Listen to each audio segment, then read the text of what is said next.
Welcome to the Mystery and Horror channel. Get ready for dark stories that will give you chills. Before we start, don't forget to leave your like, subscribe, and hit the bell to stay tuned for every new mystery. Now turn off the lights, put on your headphones, and let's dive into terror. Story 1. The Farm of Laments. When a friend invited me to camp on an abandoned farm, I hesitated. He claimed that the stories about the place, known locally as the Farm of Laments, were just folklore. But something in the way he described the location, isolated with an old main house and a crumbling barn, piqued my curiosity. I decided to go, thinking it would just be another adventure. We arrived in the late afternoon. The dirt road leading to the farm seemed endless, surrounded by twisted trees and abandoned fields. When we finally saw the main house, I felt a chill. It was large, but it looked like it was about to collapse. The windows were broken and the wood had darkened with age. The barn to the left was even more intimidating, with the door slightly ajar, creaking with the wind, producing an unsettling sound. "It's just an old farm," my friend said, laughing at my discomfort. We set up our tents near the house, enjoying the last moments of daylight. While he explored the barn, I decided to enter the main house.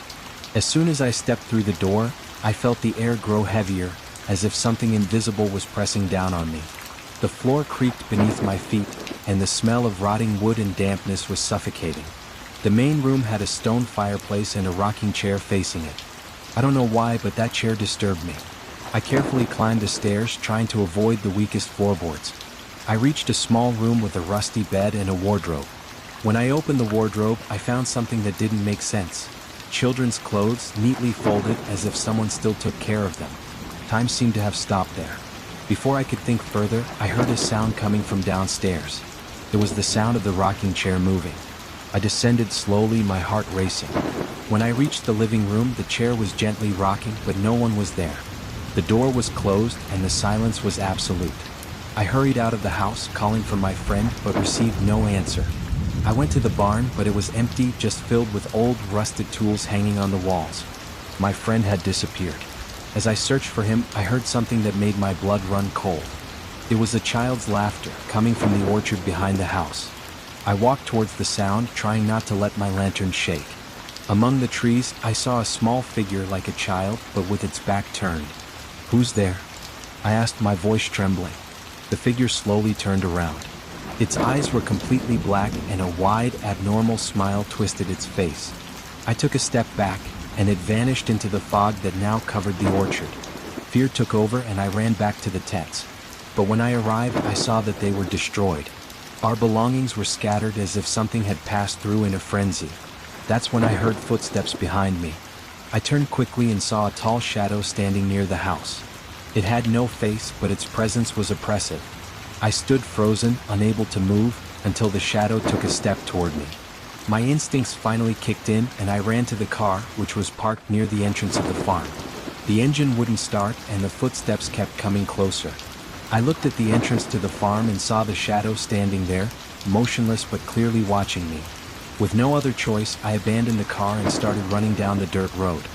The feeling of being watched was overwhelming, and every time I looked back, I saw the shadow closer, moving slowly but inevitably. Finally, I found a nearby house and knocked frantically on the door. An elderly woman opened it, and when she saw my condition, she let me in without asking questions. When I told her what happened, she slowly shook her head and said, "No one goes there for a reason. They say the land keeps the secrets of those who died there. And sometimes it wants more company." My friend was never found. The police searched for weeks, but there was no sign of him. Since that day, I hear children's laughter in moments of silence, even when I am alone. Sometimes I dream of the farm with the tall shadow watching me from the entrance. And I know deep down that something from that night still follows me.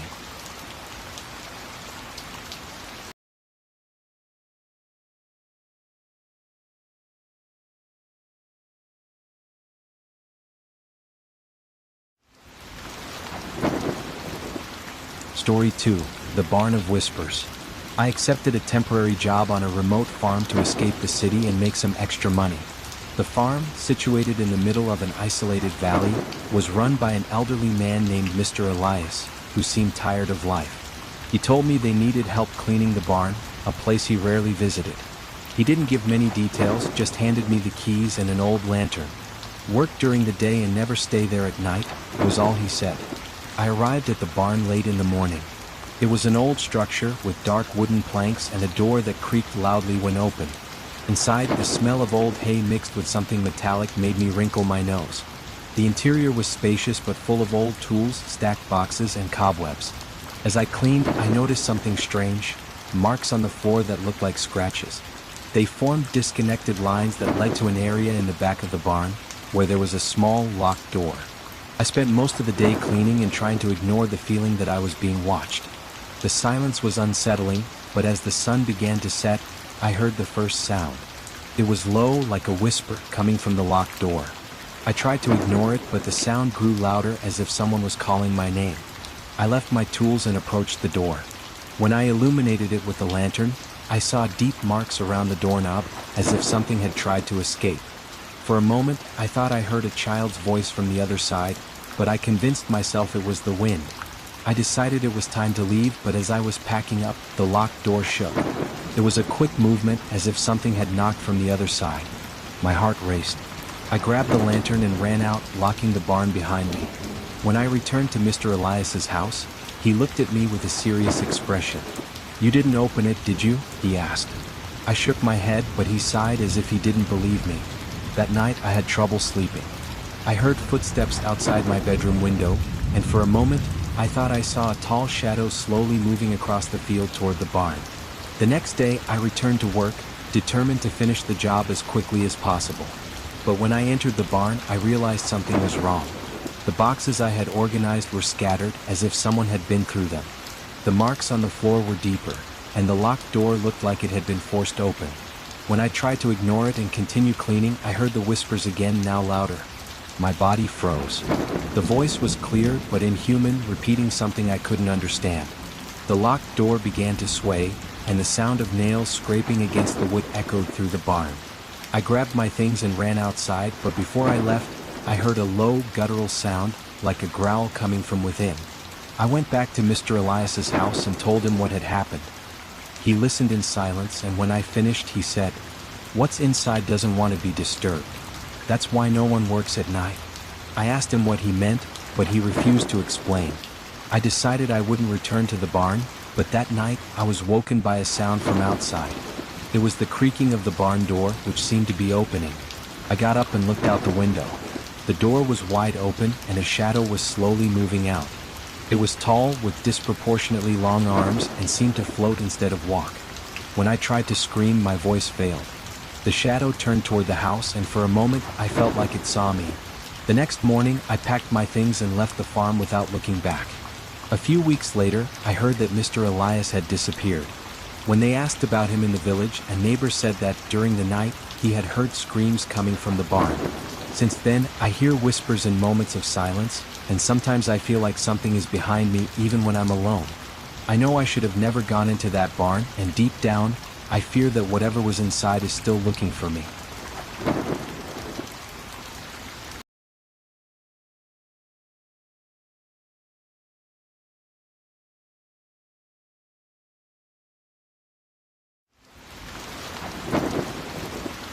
Story 3: The Scarecrow's House. When I accepted the job to watch over a farm for a week, I thought it would be a peaceful experience. The owner, a man named Mr. Ottavio, was leaving to handle some family matters and needed someone to take care of the place. He showed me the fields, the main house, and the barn. Everything seemed in order except for one thing: a scarecrow planted in the middle of the field. There was something unsettling about it, though I couldn't explain what. "Don't worry about it," Mr. Ottavio said, avoiding eye contact. "Just do your job and leave the scarecrow where it is." On the first night, the farm seemed peaceful. The house was old but comfortable, with dark wooden furniture and a faint smell of dust. Before going to sleep, I looked out the window and saw the scarecrow in the field. Its silhouette was tall and disproportionate, with thin arms that seemed to stretch more than usual. It shouldn't have bothered me, but there was something strange about how its head was tilted, as if it was watching me. The next morning, as I did my rounds, I passed by the field and decided to take a closer look. The scarecrow was made of old wood, with tattered clothes and a straw hat. But its eyes, made of black buttons, seemed alive. As I got closer, I smelled something strange, metallic, almost like blood. I ignored the discomfort and continued my day. That night, I was awakened by a strange sound coming from the field. It was a low, rhythmic sound like something dragging. I looked out the window, but the field was empty. The Scarecrow, however, seemed to be leaning in a different direction. It was now facing directly toward the house, with its arms raised as if trying to reach something. I thought it was my imagination and tried to go back to sleep, but the sound persisted. I grabbed a lantern and went outside to investigate. The wind was cold and the silence around the farm was oppressive. When I illuminated the field, I saw that the Scarecrow was exactly where it should be, but something seemed wrong. Its posture had changed again. Now, it seemed to be leaning toward the farm's entrance. I returned to the house with my heart racing and locked all the doors. In the middle of the night, I was woken again, this time by knocks on the window. When I got up to check, I saw something that froze me in place. The Scarecrow was at the edge of the field, much closer to the house than it should have been. Its head was turned at an impossible angle, and the buttons that made its eyes glowed in the moonlight. The next morning, I decided to call Mr. Ottavio and tell him what had been happening. He listened in silence and then said in a low voice, "I warned you not to mess with it. Just ignore it and finish your work." I spent the day uneasy, avoiding the field as much as I could. But as night fell, the dragging sound returned, now louder and closer. I grabbed a knife and a lantern, determined to put an end to it once and for all. When I reached the field, the Scarecrow was standing in the same spot, but something was different. There were marks on the ground around it, wide and deep footprints, leading to the house and back. As I stared at it, I felt the air around me grow colder. That's when I saw it. The Scarecrow's head moved. Slowly, it turned toward me, and the buttons that made its eyes seemed to pierce through me. Without thinking, I ran back to the house, but before I could enter, I heard fast, heavy footsteps behind me. I locked myself in the room and waited until dawn, when everything fell silent again. When I stepped outside, the Scarecrow was back in the middle of the field, but now its arms were lowered, and its head was tilted toward the sky as if nothing had happened. When Mr. Ottavio returned, I told him everything. He shook his head, his expression dark. The Scarecrow protects the farm, but it has its conditions. If you don't bother it, it won't come after you. I left the farm that same day, but I never forgot what I saw. Sometimes, at night, I feel like something is standing outside my window watching me. And in my dreams, I always see the Scarecrow, its button eyes glowing in the darkness.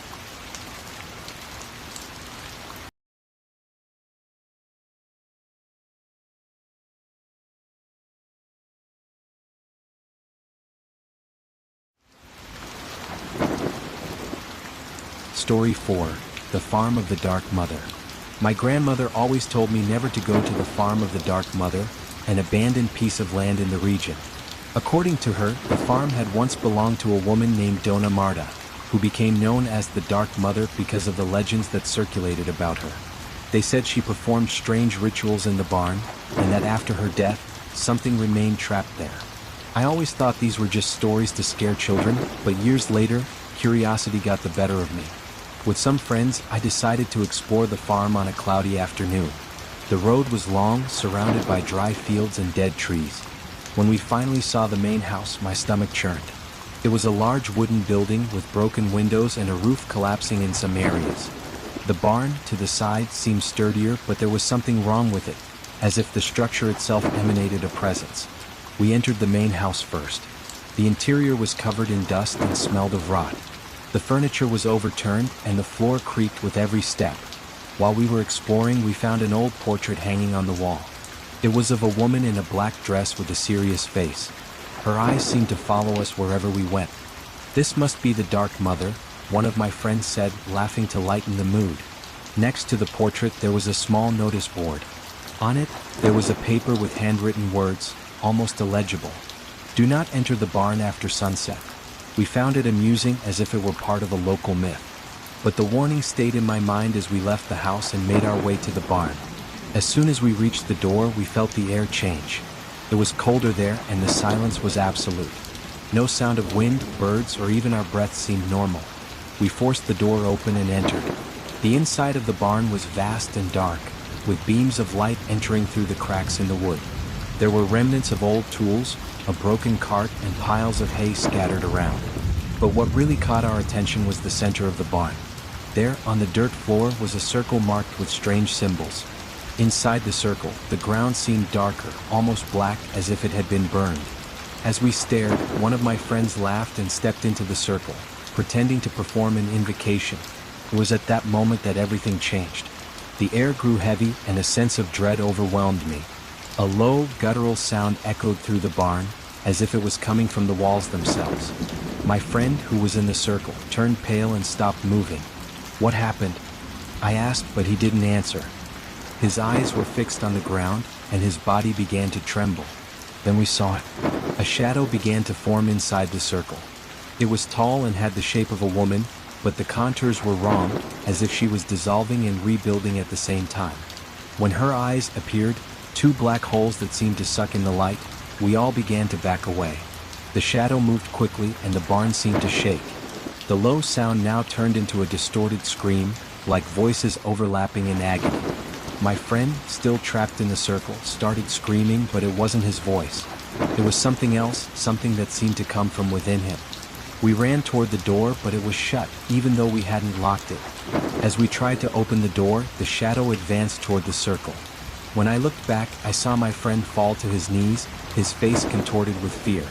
The shadow engulfed him completely, and for a brief moment, the barn fell silent. Then the door opened, and we ran out without looking back. The next morning, we returned with more people to search for our friend, but he had disappeared. Everything in the barn seemed exactly as it was before, except for the circle, which was now covered with deeper marks, as if something had dragged itself out. I never heard from my friend again. The police closed the case as a disappearance without explanation. Since that day, strange dreams haunt me. I always see the shadow standing in the circle watching me. Sometimes I wake up in the middle of the night with the feeling that someone is at the foot of my bed. And in moments of silence, I hear a low sound like what I heard in the barn calling my name.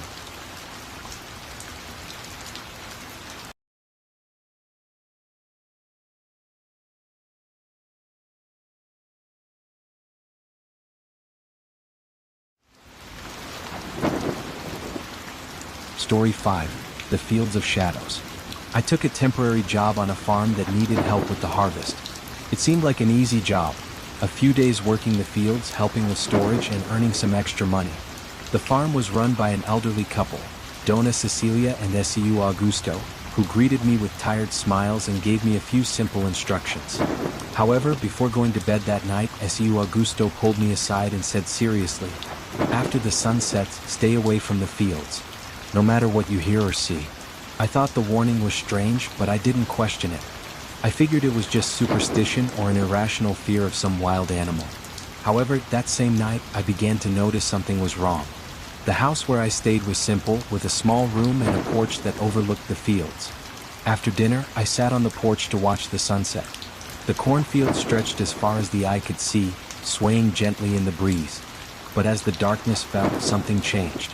The air grew colder and the sound of the wind disappeared, leaving an absolute silence. That's when I saw it. In the middle of the field, a shadow seemed to move between the rows of corn. At first, I thought it was just the wind blowing the plants, but the shadow was large, much bigger than any person. It seemed to crawl, moving from one side to the other, as if it were searching for something. I decided to ignore it and went to sleep, but around midnight, I was awoken by a strange sound. It was a whisper, low and distant, coming from the direction of the fields.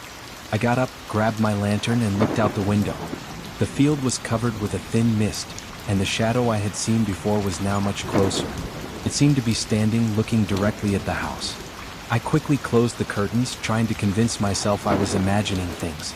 But soon after, I heard heavy footsteps on the porch. My heart raced and I froze in fear. I waited to hear a knock on the door, but the footsteps simply stopped. When I finally worked up the courage to look out the window, there was nothing there. The next day, I asked Dona Cecilia if any neighbors or strangers might have visited the farm during the night. She exchanged a worried look with her husband and replied, "We don't have neighbors here. Just us and the fields."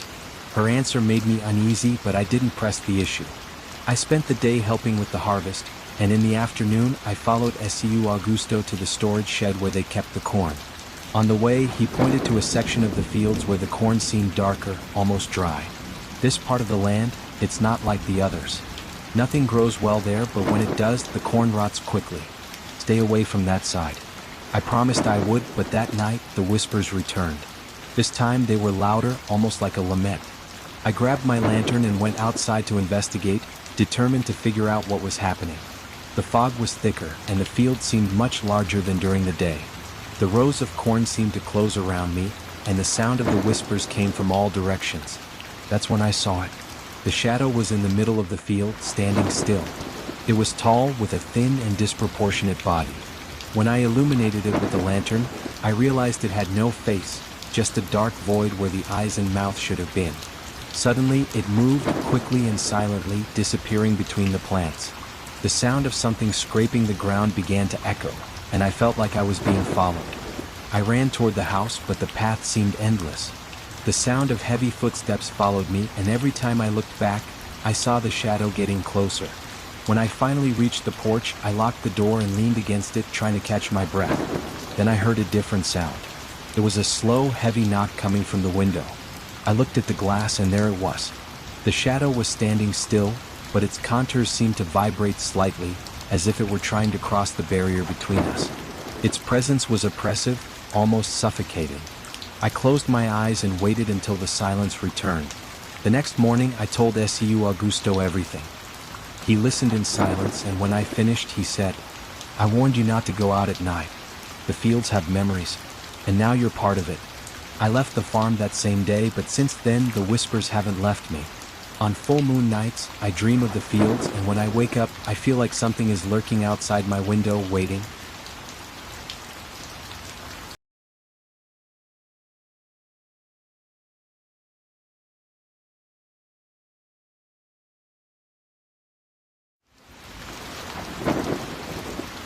Story 6. The House of Winds. When I decided to rent a small farmhouse to rest and write, I had no idea about the history surrounding the place. The main house was old, built of dark wood, and surrounded by vast fields and trees that swayed with every breeze. The locals from the nearby village called the place the House of Winds, and an elderly man who handed me the keys gave me a warning. When the wind picks up at night, close the windows and stay away from the attic. I laughed, thinking it was just superstition, and headed to the farmhouse. The house seemed charming in the daylight, with its antique furniture and the view of the open fields. I spent the afternoon settling in and exploring the place. However, as the sun began to set, the wind picked up. It passed through the gaps in the house, creating a low, constant sound, like a distant wail. As the night progressed, the wind grew louder, almost as if it were trying to enter the house. While I was settling in the living room to read, something caught my attention. The sound was coming from upstairs, like light footsteps in the attic. I remembered the old man's warning, but out of curiosity, I grabbed my lantern and went upstairs. The attic door was locked with a rusty padlock, but as I approached, the sound stopped. I pressed my ear to the door, trying to listen for anything, but everything was silent. I decided it was best to ignore it and return to my room. During the night, however, I was awoken by a more intense sound, repeated knocks on my bedroom window. I looked outside and saw something that froze me.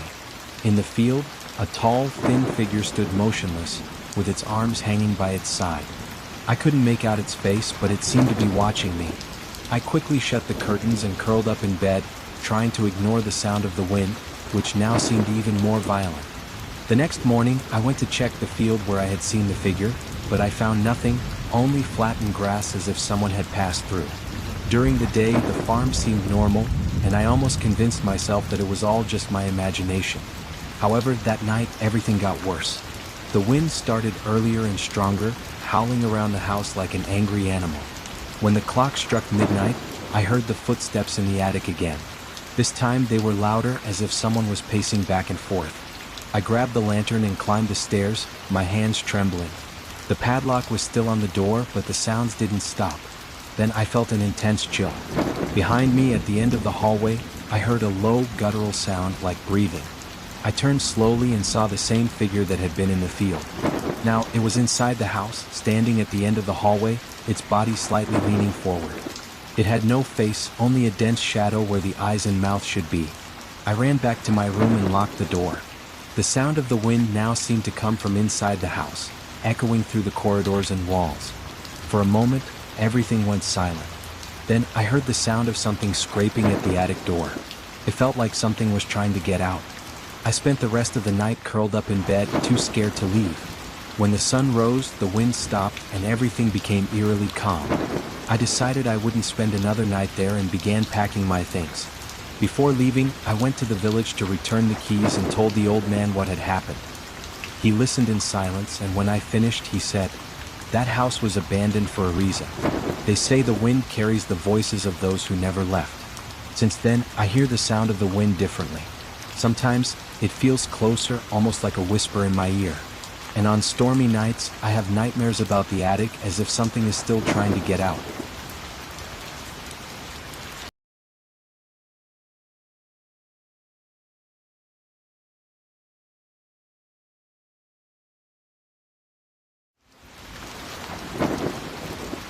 Story 7. The Well of the Night. When my cousin Marcos inherited an old farm from a distant relative, he called me to help him organize it. The place was isolated, surrounded by dry fields and bordered by old trees that seemed to bend under the weight of time.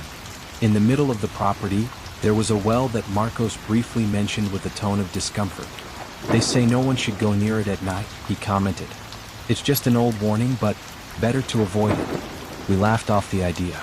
Who would be afraid of a well? During the day, everything seemed peaceful. We explored the main house and the barn, both dusty but structurally sound. However, as dusk fell, the atmosphere on the farm changed. The air grew colder, and the usual sounds of nature, crickets, birds, completely vanished. On the first night, I woke up to a low, almost imperceptible noise. It was a rhythmic sound like something being dragged. I peered through the window, and to my astonishment, I realized it was coming from the direction of the well. I grabbed my lantern and, against better judgment, decided to investigate. Marcos was still deeply asleep, and I didn't want to wake him. The well looked different at night.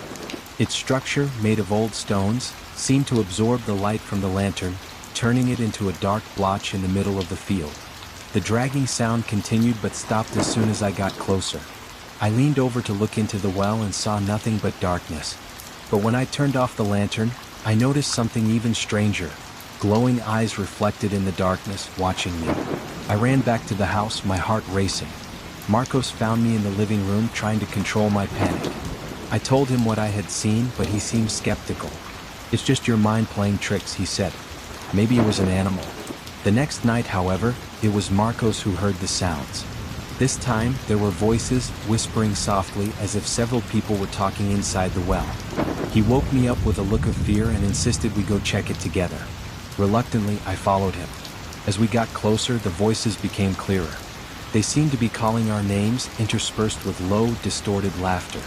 When we shone the lantern on the well, we saw something that chilled me to the bone. Handprints were carved into the edge, as if someone had tried to climb out. "This wasn't here yesterday," Marcos said, his voice trembling. Suddenly, the lantern flickered, and we heard a deep sound, almost like a growl coming from the well. Before we could react, something scraped the inner walls as if it were climbing up. Without waiting to see what it was, we ran back to the house and locked all the doors and windows. That night, neither of us could sleep. The scratching sound continued, and at one point, we heard heavy footsteps on the porch. When I finally looked out the window at dawn, I saw something standing near the well. It was a tall figure with long arms and distorted contours. When I realized it was staring directly at the house, I immediately pulled away from the window. The next day, we decided to leave the farm. While we were packing our things, Marcos found an old diary in the basement. The last pages talked about the well and mentioned something called the night watch. Apparently, the well needed to be watched to ensure that they didn't get out. Neither of us had the courage to read more. We left the farm that afternoon and never returned. But since then, both Marcos and I have had the same nightmare. In it, we are standing before the well and something is slowly rising, about to catch up to us. And on quiet nights, I still hear the rhythmic sound of something being dragged, just like on that first night.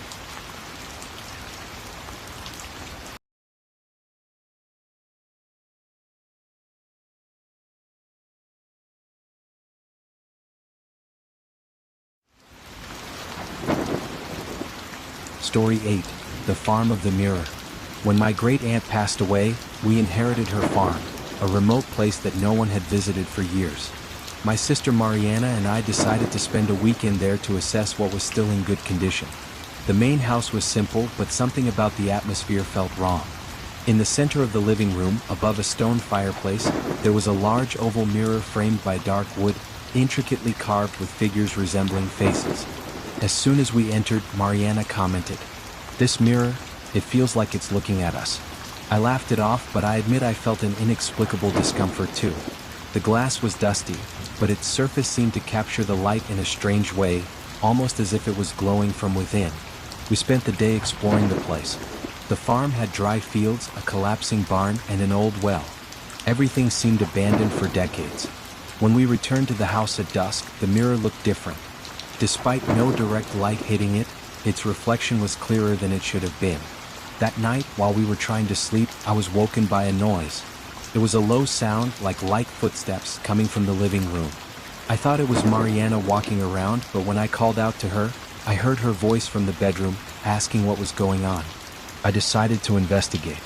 As I descended the stairs, I saw that the room was illuminated by moonlight streaming through the window. But the mirror was what caught my attention. It seemed to vibrate slightly, and when I got closer, I saw something terrifying. There was a figure in the reflection. There was a tall man with a pale and empty face standing behind me. I spun around quickly, but the room was empty. When I looked back at the mirror, the figure was still there, but now it was closer, with an expression of anger. I ran up the stairs and woke Mariana, telling her what I had seen. She suggested we sleep together in the same room, and we locked the door. In the middle of the night, we both woke to the sound of something heavy being dragged downstairs. I grabbed my lantern while Mariana held the phone with trembling hands. We decided to go down together, but just before opening the bedroom door, we heard another sound, slow, constant knocks on the living room door.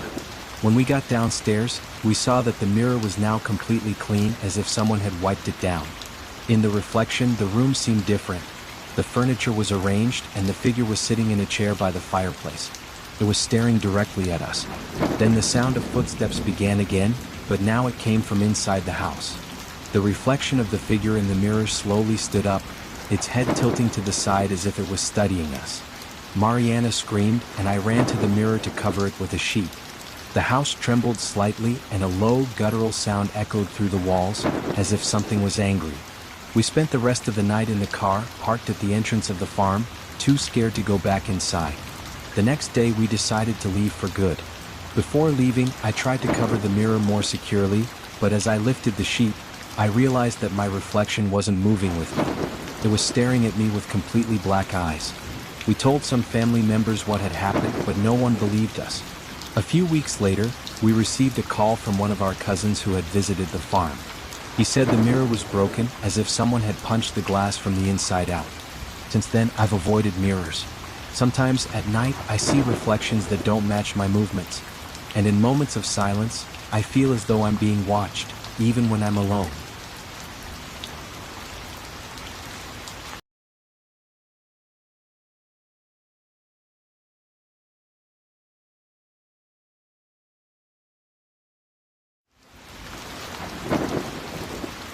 Story 9, The Barn of Voices. I agreed to help a friend, Raphael, clean up a farm he inherited from his grandfather. He intended to sell it, but first he needed to get the place in good condition. The property was old, with the main house in poor shape and a barn next to it that seemed to have been used for the last time decades ago. When we arrived, the farm seemed normal, albeit a little abandoned. The barn was the most imposing structure, with wide doors and a tall roof. When I asked Raphael if he knew what the place had been used for, he hesitated. My grandfather never talked about the barn. They said no one should go into it at night. We laughed at the warning, but deep down I felt uneasy. We spent the morning cleaning the main house, but in the afternoon, we decided to start with the barn. As soon as we opened the doors, a strong metallic smell hit us. Daylight filtered through the gaps in the boards, revealing the dusty interior filled with old tools. In the center of the barn, we found something strange, a circle marked on the floor made with ashes. Inside the circle, there were small bones like those of animals, scattered in a disorganized manner. Raphael looked visibly uncomfortable. This wasn't here before, he said, looking around. We continued working, but the atmosphere inside the barn was suffocating. The air felt denser and the silence was absolute. At one point while we were cleaning, I heard a low sound, almost a whisper. It seemed to come from the darkest corner of the barn. When I asked Raphael if he heard it too, he shook his head, but his look said otherwise. As dusk approached, we decided to stop and return to the house. We closed the barn doors, but as we walked away, I heard something moving inside. When I mentioned it to Raphael, he replied, "It's just the wind. Only the wind." That night, I woke to a sound that seemed to come from outside. It was a murmur, low and constant, like several people talking at the same time. I got up and looked out the window. The barn was dark, but something seemed different. The doors, which we had closed, were now ajar. I went downstairs and called Raphael, who was also awake. We decided to investigate together. When we arrived at the barn, the doors were wide open. The interior was dark and the metallic smell seemed stronger. As soon as we stepped inside, we heard the sound of light footsteps, as if someone were walking on the upper floor. "Is there someone else here?" I asked, trying to hide my fear. Raphael shone the flashlight, but the beam seemed to be swallowed by the darkness. We climbed the stairs to the upper floor and the sound became clearer.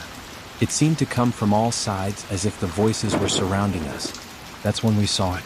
In the farthest corner, a tall shadow was moving slowly. It was thin and disproportionate, with arms too long for its body. When Raphael shined the flashlight on its face, we saw that there were no eyes, only dark cavities that seemed to be watching us. Without thinking twice, we ran outside, but as soon as we passed through the door, we heard a loud, distorted scream from inside the barn. We locked the doors and returned to the house, but during the night, we heard knocks on the wall that adjoined the barn. They were rhythmic, almost like a code, and stopped abruptly. When dawn broke, we went back to the barn to check. The circle of ashes had disappeared, but the marks on the floor were deeper, as if something had been dragged. Raphael sold the farm shortly after, but he never spoke about what happened that night. As for me, I still hear murmurs when I'm alone, and sometimes I see shadows out of the corner of my eye. And every time I pass by an old barn, I feel like something is watching me from a distance.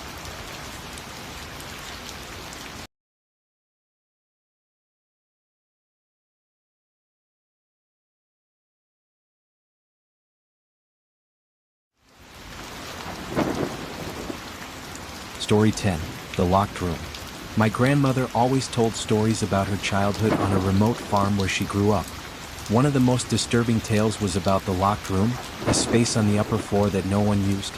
According to her, something terrible happened there decades ago, but she never explained what. After her death, the farm was abandoned, and I decided to visit, partly to uncover the truth about that room. I arrived at the farm on a cloudy day. The main house was in ruins with broken windows and peeling paint. The smell of rotting wood was strong, and the silence around it was almost oppressive. As soon as I entered, I felt a chill. The air inside the house was strange, heavy, as if it carried an invisible presence. The ground floor was empty, with furniture covered in dust and signs of neglect. But when I climbed the stairs, I noticed something peculiar. All the room doors were open except one. It was the door to the room my grandmother had mentioned at the end of the hallway. As I approached, I felt a pressure on my chest, as if something was trying to stop me from getting any closer. The doorknob was rusted, but I turned it with effort, and the door creaked open with a deafening sound. The interior of the room was simple, yet unsettling. There was an old bed in the center, with yellowed sheets, and a rocking chair facing the window. But what caught my attention was the mirror in the corner, covered by an old sheet. As I examined the room, I noticed something strange. The sound of the house seemed to disappear there. There was no sound of the wind, nor the creaking of the floor beneath my feet. It was as if the room was isolated from everything. When I pulled the sheet off the mirror, I felt a cold draft pass over me. The glass was dusty, but in the reflection, I saw something that didn't make sense. A figure sitting in the rocking chair, even though the chair was empty. I quickly turned around, but there was no one there. When I looked at the mirror again, the figure was standing, staring directly at me. It was a woman, wearing a black dress and long hair covering part of her face. Her eyes were empty, but they seemed to follow me. I hurried out of the room, closing the door behind me. But as I descended the stairs, I heard something that made me stop. It was the sound of the rocking chair moving slowly. I ran outside, but outside, I noticed that the window to the room was open, and the rocking chair kept swaying even without wind. That night, I decided to sleep in the barn rather than return to the house. Around midnight, I was awakened by a sound. It was a low whisper coming from the direction of the house. I went outside to look and saw the light from the locked room on. There was no electricity on the farm, so this was impossible. When I looked closer, I saw the silhouette of someone in the window watching me. I spent the rest of the night awake, waiting for dawn. As soon as the sun rose, I went back into the house to check the room. The rocking chair was facing the door, and the mirror was covered again, even though I had left the sheet on the floor. I decided to leave the farm immediately. A few weeks later, I found an old journal among my grandmother's things. One of the last pages described the locked room.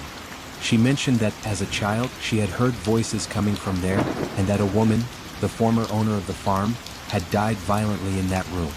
Since then, her presence never left the house. Since that day, I avoid abandoned places. But sometimes I dream of that room. I am always standing in front of the mirror, and the woman is behind me with her empty eyes and a twisted smile. If you made it this far, the mystery has hooked you. So, leave your like, subscribe, and hit the bell to follow each new story. Thanks for watching, and see you in the next terror.